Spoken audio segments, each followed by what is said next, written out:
اگر احرام کے دوران عورت چہرے چھپانے کے لیے ٹوپی والا پردہ پہنے،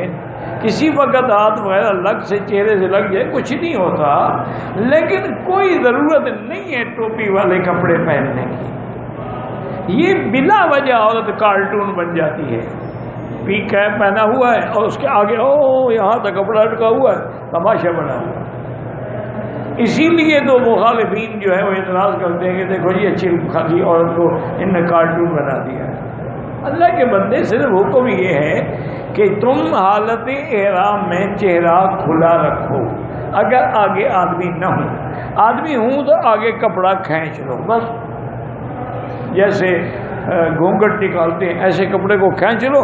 نیچے دیکھ کے چلتی بھی رہو، پردہ بھی رہے گا، تیرا چہرے پر کسی کی نظر بھی نہیں پڑے گی اور بلا وجہ تم ایک نئی شکل بھی نہیں لگو گی۔